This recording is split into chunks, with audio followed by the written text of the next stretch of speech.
Jerry G with a G. No.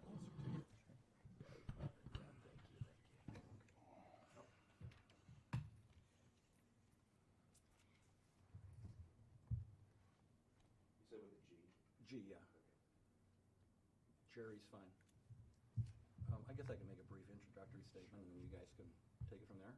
Okay, Okay, just tell me when you're ready. we're ready. Who are you? Court TV. Good afternoon, everybody.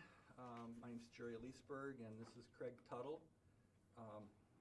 We appreciate the opportunity to meet with you. We asked if we could do it all collectively since we were being inundated with requests from the media to respond to the verdict in the criminal case against Dr. Husel. And I know first and foremost, everybody, the question on everybody's mind is, well, what effect, if any, does this have on your civil cases? And my simple answer to that is nothing. The civil cases allege that Dr. Husel and Mount Carmel were negligent and failed to do their job properly. And nothing in the criminal trial in any way, shape, or form indicated otherwise. The criminal cases, as everybody knows, was an attempt by the state of Ohio to convict Dr. Husel of murdering patients. We are not alleging that Dr. Husel murdered patients, nor are we obligated to prove that Dr. Husel murdered patients. Our obligation in the civil case is to prove that Dr. Husel acted inappropriately and didn't comply with accepted standards of medical practice, policies and procedures and protocols that the hospital had in place. And as anybody that followed the trial saw very clearly, even from the testimony of everybody from Mount Carmel, Dr. Husel did not comply with accepted standards of medical practice. He did not follow policies and procedures. And it's also true that not only did Dr. Husel not follow policies and procedures, but Mount Carmel admitted and acknowledged that their nurses and pharmacists also failed to do their jobs to prevent Dr. Husel from acting inappropriately for 4 years and over the course of many patients' deaths. And Mount Carmel, in addition to Dr. Husel, is a defendant in our civil cases. I guess people seem to infer from Dr. Husel being acquitted of murder that that has some kind of an adverse impact on our cases. I would simply ask rhetorically, how did that work for O.J. Simpson?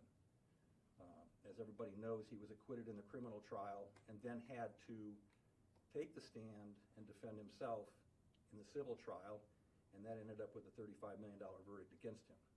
Dr. Husel can no longer hide behind his Fifth Amendment assertion of the right against self-incrimination. I fully expected him, frankly, to be acquitted of these charges and instructed my staff. We had a team meeting last week in anticipation of this and instructed my staff to issue notices and subpoenas to Dr. Husel to appear for deposition, and he's been noticed for a deposition on May 9th. I expect that deposition to take a week. And Dr. Husel is going to have to defend what he did and explain what he did and not just sit back at the table and allow his lawyers to stand up and make arguments on his behalf. We call that lawyer talk. The time for lawyer talk is over. We look forward to deposing Dr. Husel. And we will finally be able to answer the question that's been on everybody's minds: what was Dr. Husel thinking? So the other side of that is Dr. Husel was not found innocent, as everybody knows. He was simply acquitted, and the jury found that the state failed to prove its case, to meet its burden beyond a reasonable doubt that he intended to murder patients. Our burden of proof, while this is technical stuff, our burden of proof in the civil cases is substantially different. It's simply we have to prove our case by a preponderance of the evidence, meaning more likely than not, and not beyond all reasonable doubt. I suspect we're going to find from talking to jurors, if we ever have the opportunity to talk to any of the criminal jurors, that there were a number of jurors who were quite willing to convict Dr. Husel of murder. I think that's reflected in the fact that deliberations took about a week, and there were apparently some holdout jurors who were not happy with voting for a consensus verdict to acquit him. That's speculation on my part, but I suspect that's what we're going to find out. So we look forward to finally getting our cases to trial because no fault or reflection on the court system because of COVID. All of these civil cases have been shut down and the criminal cases take preference. But Dr. Husel is no longer in jeopardy of criminal prosecution, so he has no right to stand on the Fifth Amendment against self-incrimination, and so we will be taking his deposition soon, as well as obtaining the complete prosecution criminal file, which has a significant amount of information that we were not able to get in our civil cases, and it will shed further light on what transpired at Mount Carmel for 4 years. So with that said, if you have any questions of me or Craig, we'll be happy to answer them at this time.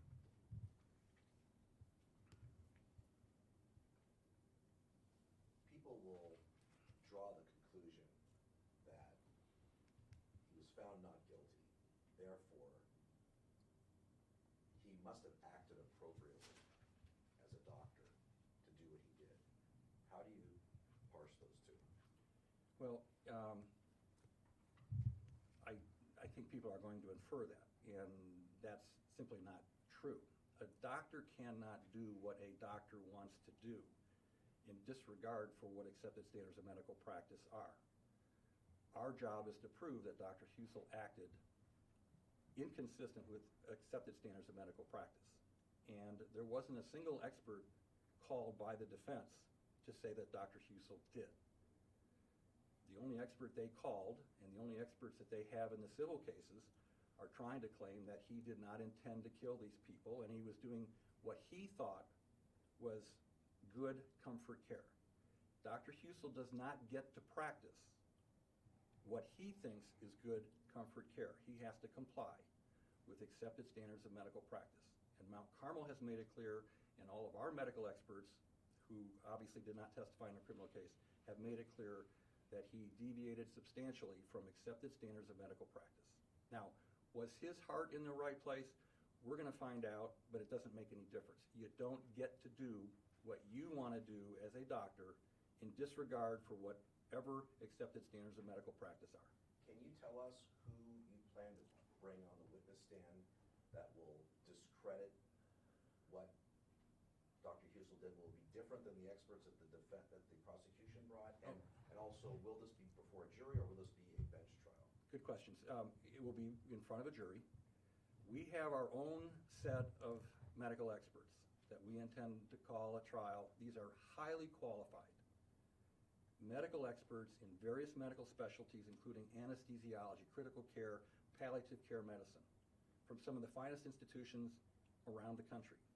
And they're going to come in and testify how and why Dr. Husel did not comply with published, known, recognized standards of care, and that Dr. Husel does not get to do whatever he wants to do and defend himself by saying, I was trying to do the right thing. So, yes, we're going to have an entirely different set of medical experts than what we're seeing at the criminal trial. And frankly, the trial that you're going to see, we have 8 remaining cases. The trials that you're going to see are going to be significantly different. They're going to be tried significantly different than the cases that were tried criminally. No disrespect to the prosecution. We specialize in medical malpractice cases. I've never tried a criminal case. I don't think any of the prosecutors have ever tried a medical malpractice case. They are entirely different beasts. And so, now they're in our wheelhouse. The typical criminal case, as you know, is here's the gun, here's the bullet, here's the body, here's the blood, here's the ballistics, and here's the eyewitness. That's it, okay? Which begs the question, should this have been a medical malpractice case, not a criminal case? Well, that's a good question, and I'm not going to question, again, I don't never criticize other lawyers. You want my personal opinion, I think they bit off more than they needed to. I think the most appropriate charge, and I've said it from day one, is reckless homicide. Because I think that's what was going on here. Now, I'm not going to second guess Ron O'Brien or Gary Tyak or Janet Grubb. They're all wonderful people and wonderful lawyers. They did the best they could. We tried to help them, providing them with information about the medicine. and things that they are not conversant with like we are. And, we just tried to help them do the best they could. What was your conversations with the families after the trial? What are they going through? How are they dealing with this? Well, I think they're frustrated. I think they're disappointed. If I can't tell you how many people how many physicians I've talked to in the last 3 years who are familiar with this case all over the country, and they've said, "You got to be kidding me! There's no way." Because I've said all along, I think it's going to be hard to convict this guy of murder. And so, if doctors are saying that, then you can imagine what a patient's family is saying when Mount Carmel notified the public and notified them individually that Dr. Husel gave excessive and potentially lethal doses of pain medication in violation of accepted standards of care, and that with respect to at least 5 of those patients' families, the patients needed and deserved additional medical care to determine whether or not they were even terminal or whether they had a chance of surviving their illness. So this hits them hard, but we've had this conversation all along with them, that we're on a separate track from the criminal cases, and we're representing their interests. The state was representing the public's interests, and quite frankly, I've said from day one, it's a high hurdle to try to send a medical doctor to prison for the rest of his life, and that's a hard ask for any jury. But we don't have to prove that, and we're going to prove what we need to prove to prevail. So in the criminal case, I'm not an attorney, but in the criminal case, I'm not a reporter. the idea was they had to prove intent. Yes. In a civil case, do you still have to prove No. intent? And can you explain the lower bar that you have to reach in order to get a favorable? As simply as I can. In a criminal case, you have to prove that the doctor in this case intended to murder patients. I don't have to prove the doctor intended to do anything. I just have to prove the actions of the doctor and compare them to what the medical profession says is the right thing to do and the wrong thing to do. And you asked about our experts. I think it's also pertinent to ask, what about the defense experts? In our cases, Mount Carmel has not identified a single doctor, nurse, or pharmacy expert to come in and defend anything that Mount Carmel did or didn't do. Dr. Husel has a couple of experts. And I will simply say to you that based on everything we know right now, not a single one of them, first of all, we don't think many of them are even qualified to defend what Dr. Husel did. Secondly, not one of them is going to come into court and say that they personally have ever done anything remotely approaching what Dr. Husel did. So, and we don't have to prove that Dr. Husel intended to kill people or what his intent was. We simply have to show cause and effect. He did something, it was wrong, and it harmed these patients. Hi. Hi. How many suits are still pending, and what do you hope the outcomes will be of those civil suits? We have 8 cases pending, and another law firm has 2 more cases pending, so there's 10 total. And the second part of your question was, what do I hope the outcome is? Yeah. Well, I hope that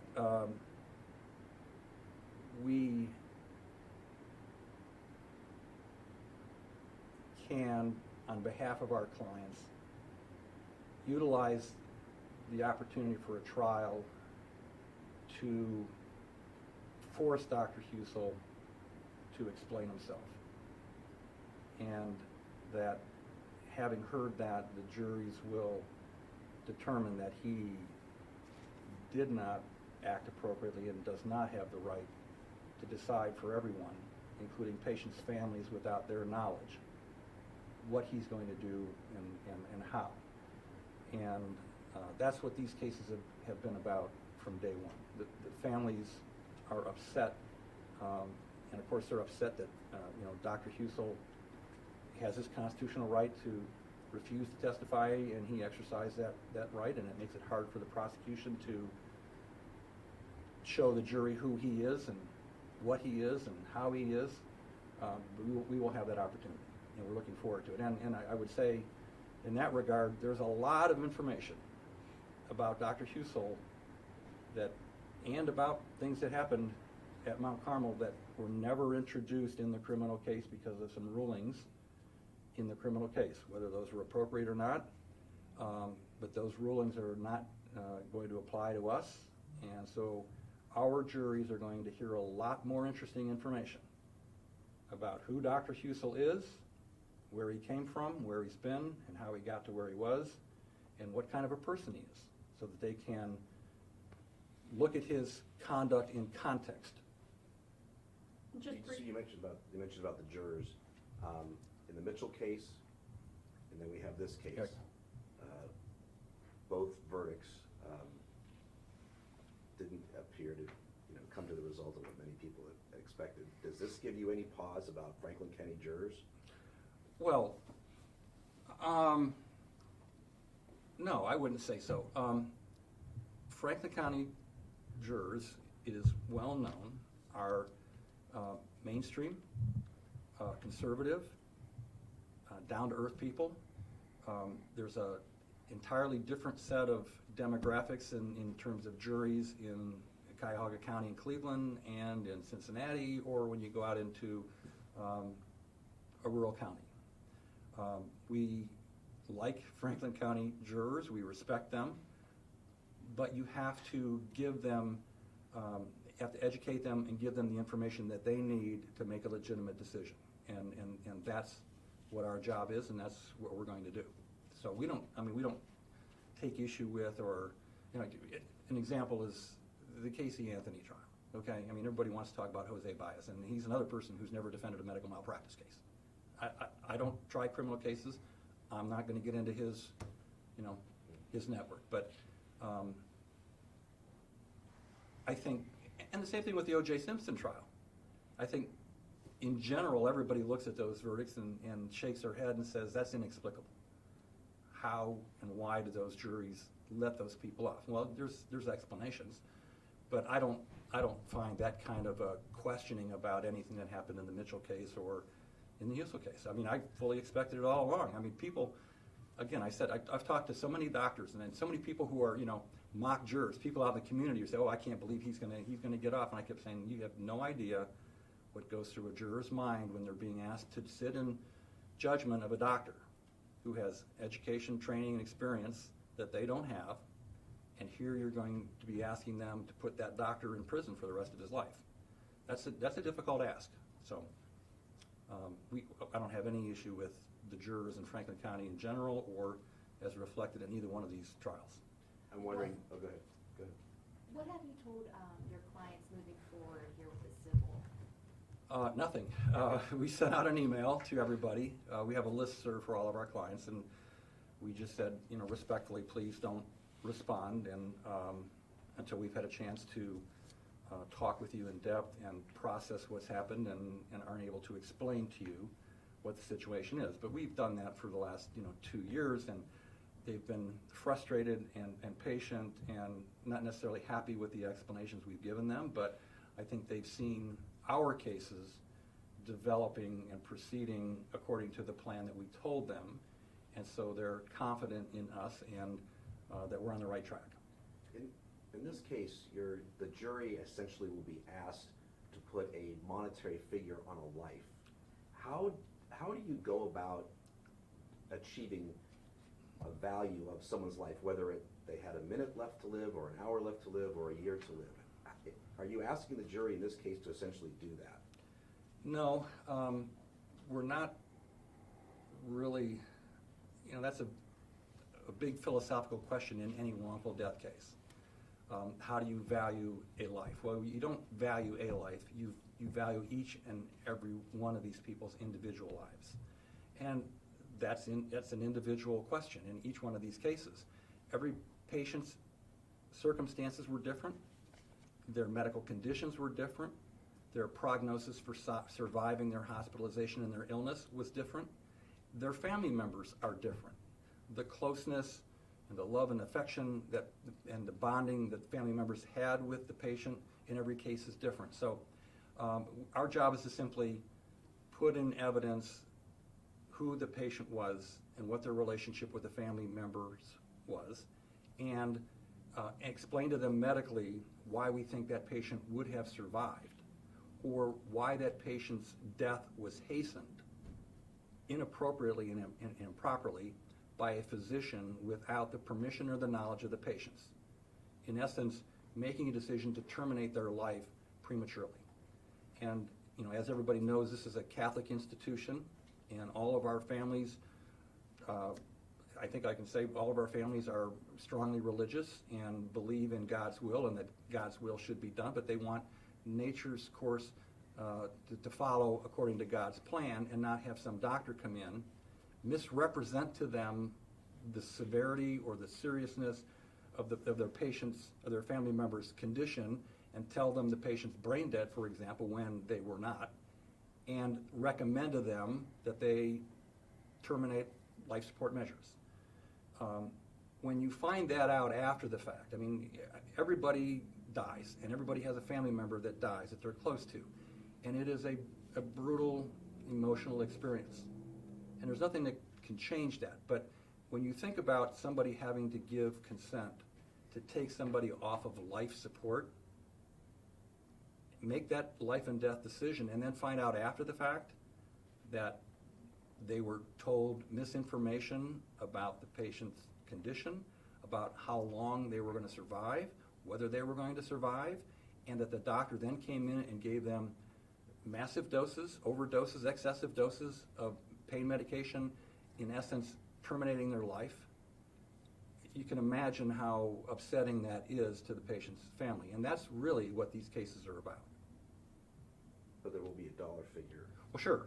That's, at this point in time, in the civil cases, all the jury can do is say, yes, we believe the doctor and Mount Carmel were negligent, they acted inappropriately, and they hastened or terminated this patient's life or caused their death, and the appropriate compensation for that family for what was done and what was taken from them and the harm that was caused to them emotionally because of this behavior is a reasonable amount of money to compensate them. And that's going to vary from case to case. And you mentioned earlier that you're looking forward to bringing some more interesting info before this jury in the civil cases. What kind of info are you looking forward to getting in front of a jury this time? What specifically?